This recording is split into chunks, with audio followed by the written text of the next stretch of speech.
September 19th, 2002 was the day that R Films was born, and in 14 years, they've grown from a small group of friends filming to merely pass the time, into a family whose passion for film that cannot be matched. From their first moments to their most recent accomplishments, they're a force that cannot be stopped. They are R Films Entertainment, and these are their stories, their lives behind the camera.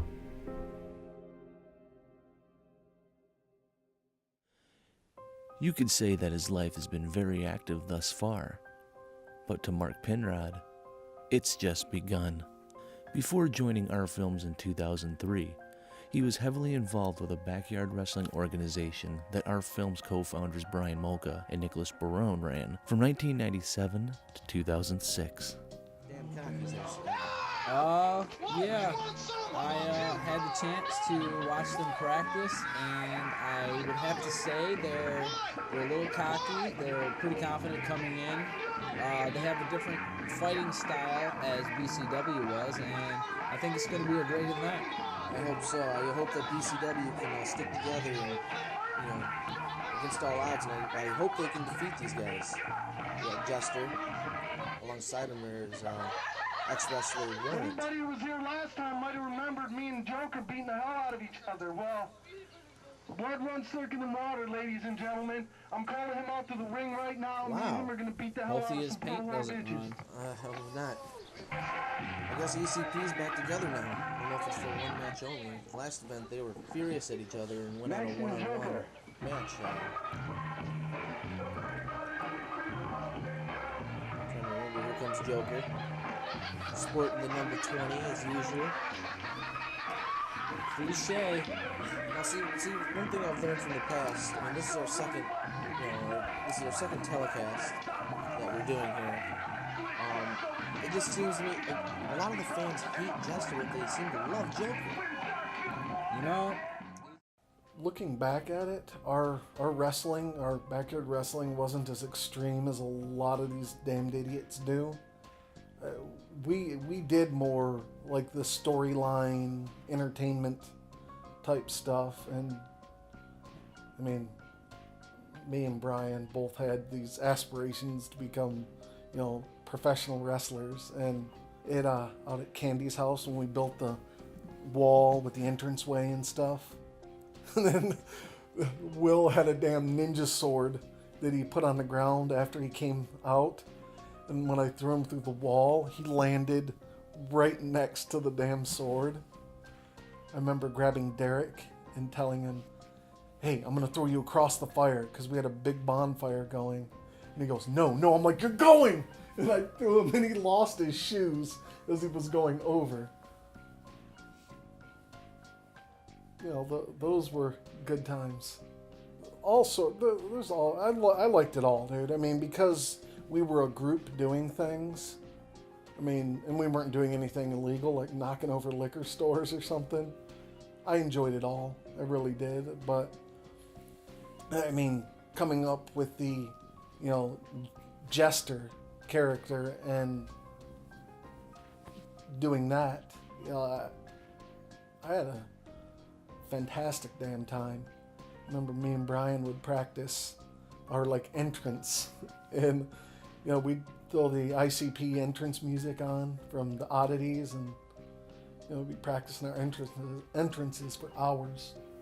The storylines they wrote for BCW was only the beginning of what was yet to come, and by the time 2002 came along, R Films had filmed their first ever short, Reaper in the Cemetery, which was originally supposed to be an opening skit for their 2002 Halloween event. 1 year later, around the same time, while Mark was hanging out with Nicholas Barone one night, Mark suddenly had that same urge for film that Brian and Nick had just a year earlier. Having those visions again. Talk to my doctor about the medicine.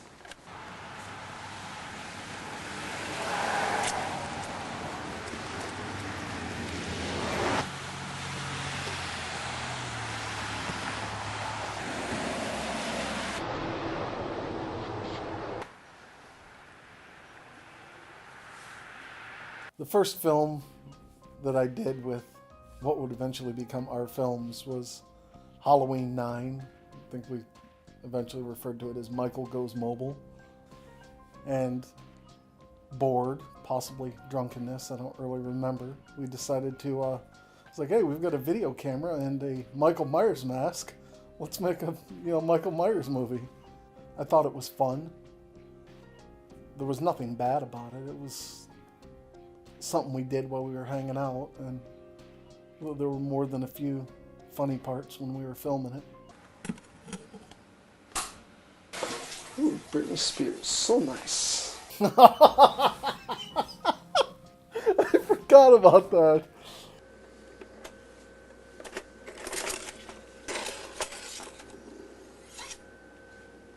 And we had a little mistake in there where we left the mask. You can see it on the camera, and your sister is the only one that ever caught that. We had to, because you were running the camera, and like no two of us were actually, unless you had the tripod or something, we weren't actually on camera at the same time. So we had the mask just sitting on the couch, and there was a part where the camera sweeps over the room, and there's just the Michael Myers mask sitting on the couch. Towards the end of the BCW era, Mark enjoyed the little things in life. Things such as going to movie theaters, dirt road driving, and karaoke nights on Friday at Marveso's Italian Grill. But little did he know that very soon he would meet a woman there that would eventually change his life forever. Artie and I met at Marveso's. She worked with Rose at the time, and Rose was dating the karaoke DJ guy, Brian. And Rose brought Artie up there along with Amanda, and said, oh, hey, this is Mark, you guys hang out, and then went to do whatever the hell she went off to do. And that's how we met. And it was love at first sight. We got engaged at Marveso's. It was, I thought, a pretty big deal because I was, proposing, and I'd had the ring. I bought the ring probably about 4 or 5 weeks before I proposed, and it was about 7 months into the relationship. I remember asking her mom and dad beforehand. Well, more telling them, because if they'd have said no, I'd have still asked.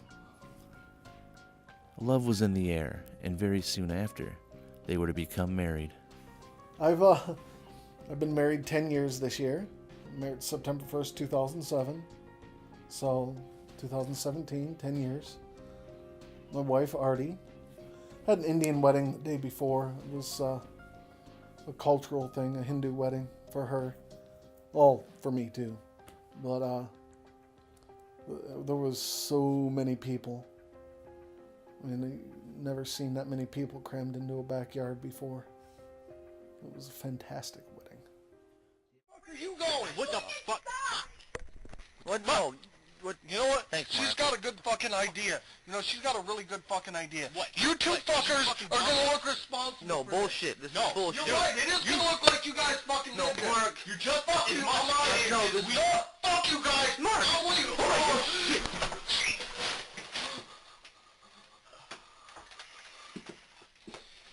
Get in the fucking house.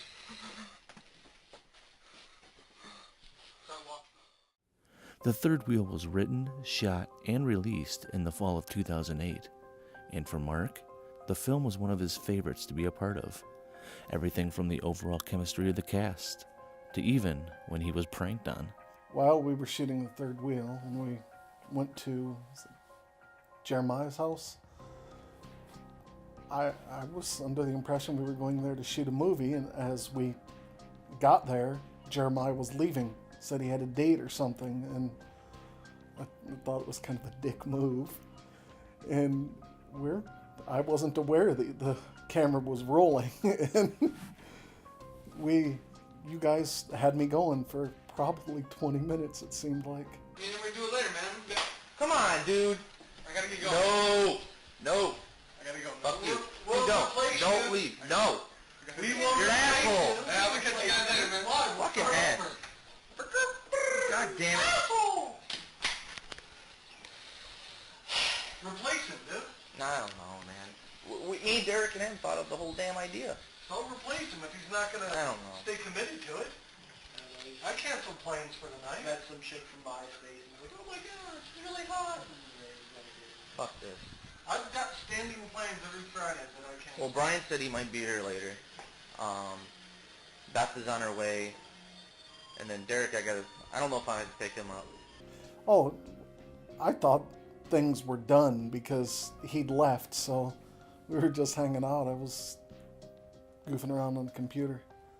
But it was a good time. Anytime we've ever filmed, I've had a good time, you know? After the third wheel, he appeared in one more film before taking a break to spend time with family. But once 2010 had arrived, our films asked Mark to be a part of their first ever action film, Justified Vengeance, which was to also be premiered publicly at Marveso's Italian Grill. I want you motherfuckers to meet the boss. I'm supposed to have 50 grand. You two fucked up. I want my money, and I want it now. It's coming, alright? Irons, both detectives, they're on their way right now. So bring in the 30 and we're gonna get you 20. We will get you 20. Promise. The only thing that you gotta worry about is they're bringing 30. We're gonna get you your 20. Alright? Relax, man. I want 50. You'll have 60, man. You'll have 60. Better make sure I get my fucking money. You'll have your fucking money. We cool, man? I don't get a chance. This is it. I don't recall that the character actually had a name. He was just the boss. And I remember not knowing what the hell I was supposed to be doing until I got there, and then I was given the briefest outline of, yeah, you're like a mob boss, and you know, this cop that's been hunting you is coming to catch you again. And then we started filming. I was like, oh, well, I guess that's that. It was a good time. I remember problems with, not necessarily problems with the audio, but you couldn't hear me. You both know if you're going to pull that trigger, you would have done it. You're coming with me. I'm not going anywhere. I've been searching for your ass for 5 years now. You're coming with me. Your whole gang's dead. What are you going to do about it? Two friends right here at the same level. You motherfucker. I was trying to, like, portray the badass that felt like he didn't have to raise his voice. And turns out I should have, because we were using dollar store video cameras. After Justified Vengeance success, Mark only made one more cameo, which was 2016's The Origin of Michael James Thomas. And even though Mark hasn't had much of a career with our films, his everlasting support and kind words say much more to not only our film's members, but to the brand itself. You've got to manage your brand. If you're going to, do something, and that's another thing I learned from Dirk Manning, the guy that wrote this book. He talks a lot in the book. He talks a lot about brand management. He mentions it quite a few times, and he did a speaking panel at Motor City Comic Con, and he talks about it. And that's his brand is horror. It's horror comics. He's got one my first Kickstarter I participated in was his Nightmare World compilation, the Nightmare World Omnibus. If that's how you pronounce the word. But that's our film's brand is horror, and it's. I don't think they should do anything else. Some, instead of like supernatural horror, maybe like, Hannibal Lecter type shit, where it's just the crazy guy as opposed to, something supernatural. But, that's still horror, so that would still be within their brand. With Mark's continuing support from the sidelines, he's just one of many who feel the same as he does. And he won't quit from here on out. And as far as his absence from film, it has nothing to do with just not wanting to do it, but instead has to do with something much more important: his family. We've got a son and a daughter. Maya and Alex. Everything's different before I had kids and now. My priorities are absolutely different. There's nothing else matters. I've got friends that I'd like to hang out with, but if I don't care if we've had plans for 6 months and I've contributed hundreds of dollars to whatever we're about to go do. If the kids are sick or something like that, then yeah, well, I guess those plans are scrapped and I get to go help make my kids feel better. Yeah, I have far fewer friends than 10 years ago. There's just not that many people that honestly I care to associate with. I've got, a wife and kids, and they're number one priority above anything else. The free time I have is super limited, so I've got to choose what I do with it. Get up, probably 6, go to work, drive a truck, deliver stuff, come home just in time to have dinner with the kids and hang out for like an hour or two before they go to bed. Making sure my kids grow up to be better than I was as a kid, Yeah, I think I've become a more honest person now as opposed to, back then. Just as far as, good person, honest person, I don't know. But a wife and kids will change you from how you were, in a good way for sure. Mark Penrod is many things. An actor, a writer, a loyal supporter in film, a great friend, and a longtime Our Films member. But most importantly, he's a hard-working, blue-collar family man who will do anything to make sure his family always comes first.